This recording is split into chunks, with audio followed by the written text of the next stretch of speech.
How's it going, guys? Cody, guys, back again, dropping another video. Still got the gin on the go, be rude not to. Right, guys, this is a story of a convicted killer after he carried out an acid attack on a female. The story's in This Is Oxfordshire, link in the description below like you always do. Headline reads, "Man jailed for fatal acid attacks admits urinating and spitting on prison guards." A Bullingdon prisoner and convicted killer has admitted urinating on a prison guard and spitting at another one just weeks before he was jailed for a horrifying fatal acid attack. Ex-General Imuri was jailed for 17 years for manslaughter in July of last year. The 20-year-old admitted killing Joanna Rand as a result of the attack with a bottle of highly concentrated sulphuric acid on June the 3rd, 2017 in High Wycombe, London. Imuri appeared by a video link from a prison at Oxford Crown Court this afternoon to answer one charge of administering a poison or noxious substance with intent and assault by beating. Both offences took place when he was a inmate at H&P Bullingdon, a prison near Bicester, on the July 22nd last year, not long before he was handed the jail term for manslaughter. Prosecutors said on the first incident he urinated on prison guard Yvette Wright. On the second occasion he spat at a guard named Zena Rose. His defence barrister Peter Pride told the court he had carried out the offence in order to be moved off the wing whilst at the prison. He asked for the court to adjourn sentencing so a psychiatric report was prepared and tie in with other matters he could face. Judge Peter Ross agreed to adjourn the sentencing, hearing Imuri was remanded into custody to reappear at the Crown Court on March the 22nd. Now, it sounds like this guy, and there's a picture of him at the start there, guys. Sounds like he's got a problem with women, to be honest with you. Like I said, he carried out this attack on this Joanna Rand, God bless her soul, may she rest in peace. The acid attack was so bad that she actually passed away. God bless her soul. And my thoughts and prayers are obviously still with her friends and family. It'll be 2 years on June the 3rd this year. He's then, like I said, he's urinated on a female officer, Yvette Wright, and then he's spat at Zena Rose.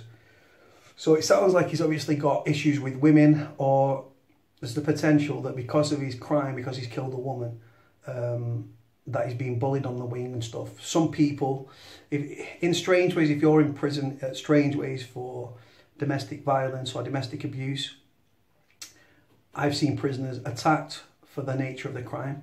You go to Forest Bank, which is a Cat B prison, and there's loads of people in there for domestic abuse and no one bats an eyelid.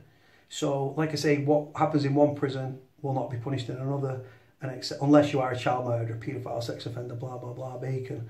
You know the score then. But like I say, he's in prison. He got 17 years for manslaughter. Whilst he was in prison, he's urinating on one guard and spitting at another guard.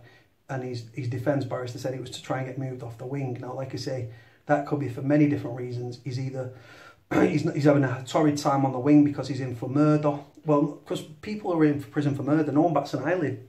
They're surrounded by killers and stuff in jail. You know what I mean? So it might not be that.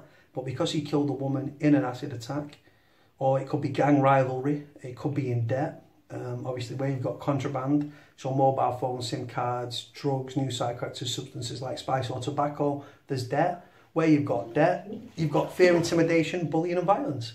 It sounded like he was trying to get put into the segregation unit, and then, like I say, shipped to another wing. Sounds like he's having a hard time in jail and he's struggling to survive prison. He's only 20 years old, so like I say, he's classed as a young offender until he's 21, and then when he's 21, becomes a full con. Young offenders can be more just horrific, to be honest with you, more violence, because if you can imagine, right, cons that get older, they're pretty laid back and stuff. They want to just do the jail. It still kicks off and stuff, of course. People fight like cat and dog, but young offenders, guys, you've got these young street kids, yeah, walking around with their hands in their pants, thinking they know it all, bouncing about the wing like they're 10 men and they can fight the world. And then you've got a shitload of them more on the wing. So everyone's bouncing about, thinks they're the big man. Then you've got gang affiliations, then you've got debt. Then you, like I say, you're like a pack of wolves then, do you know what I mean? And they've got a chip on the shoulder that, like, they've got to fight the world. They've got to prove themselves, because if you don't prove yourself, you become a victim. And it goes on that way, guys.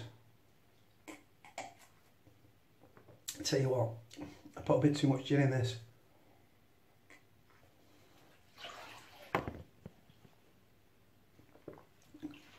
So yeah, so like I say guys, things go on for many different reasons.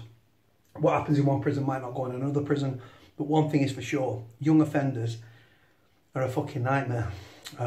When I was in Forest Bank Prison, the young offenders, they do land in the jail. The only rule is with YOs, is YOs pad with YOs, so you can't have a YO, a young offender, 18 to 21, in with a convict. So YOs pad with YOs, then they get shipped down to A1, where that's in Forest Bank Prison. A1 is the young offenders wing, and they get shipped down there, and like I say, just fucking mayhem ensues.